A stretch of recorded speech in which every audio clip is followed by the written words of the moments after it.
Good day. This video is going to take you through how to use Google Classroom to keep an eye on what is happening in your high school child's life at PEPPS. Google Classroom is going to be viewed by the parents exactly as it would be viewed by the pupils, and this is in compliance with the POPI Act. So the first thing one needs to do is one needs to go into a Google page, or one could go into Request Google Classroom, but it is easiest if you are using Google Chrome.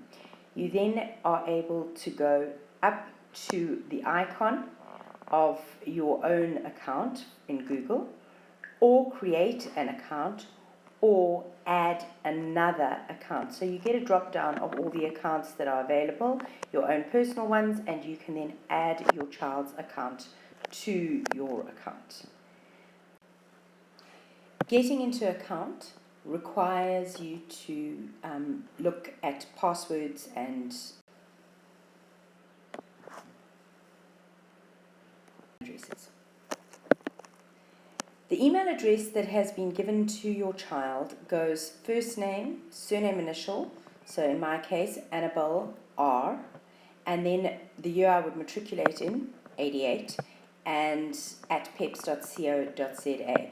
So each child has been given a school email address that ends with pepps.co.za. This is an educational email address, and it is the family's educational portal into that particular pupil's life. You then have to just click next, and then you'll be asked for the password, which you need to ask your child for, and then you are in that account.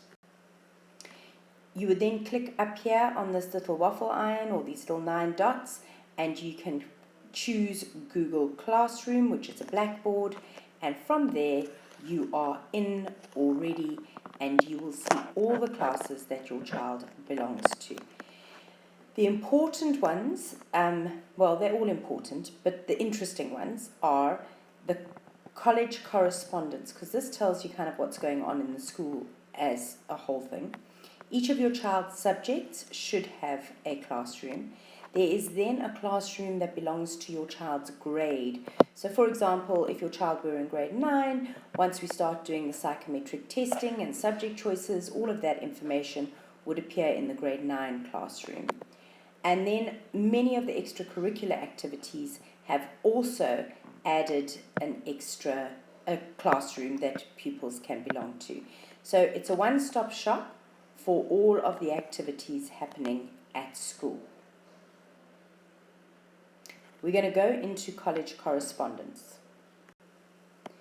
In college correspondence, you would get announcements as they're going along. So this weekend, Mr. Afonso kept things up to date with exactly what was happening with the athletes who were in Louis Trichardt. They got there safely, they've coming back, what time they're likely to be there. So there's an announcement stream.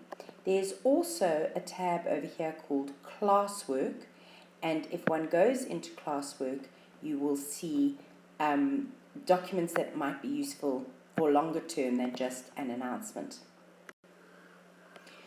So there are a number of topics. The substitution goes up when it's necessary. There's a tab where photos of various events can be found. There is schedules and resources, which is pretty handy, and we'll go into that in a second. Newsletters that have already been sent out, so they can be checked for reference. Something called Daily Details, which is great, which it tells you literally what's happening each day. When the assembly announcements come out, they go there, and any extracurricular info is under another tab. So you can click on Schedules and Resources. And in there, we've got the bell times for this upcoming week, college bell times, the timetables for the whole of 2022, what the bus service looks like. So even though these were put out on a specific day, you can look back at them even sometime later. If your child is sick, please email the school, and then there are details of that.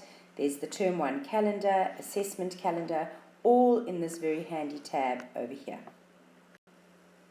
If your child is absent, so I clicked on that, let's say, and I've got absent PLK at pepps.co.za, where one should send an email to.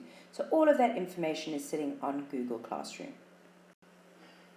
There's then a button that says calendar, so it's sitting up at the top there. It looks like a calendar icon, or I think there's a word calendar as well that comes up.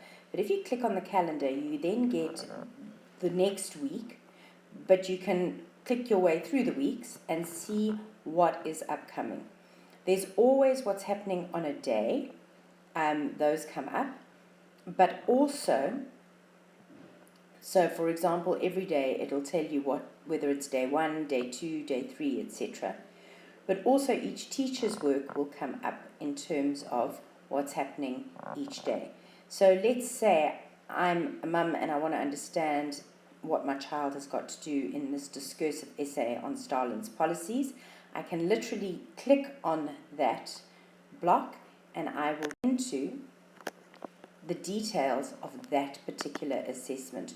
Who has set it, how much it's out of, what the details are on it. There might be some attachments. All of that information is available for the parents. Our one request from parents is that they view only. Please, if you have something you would like to share with the teacher, send it through the official channels of an email. Do not masquerade as your child in any way, but rather you have the permission through our school educational portal email to be able to view what is happening in your child's life.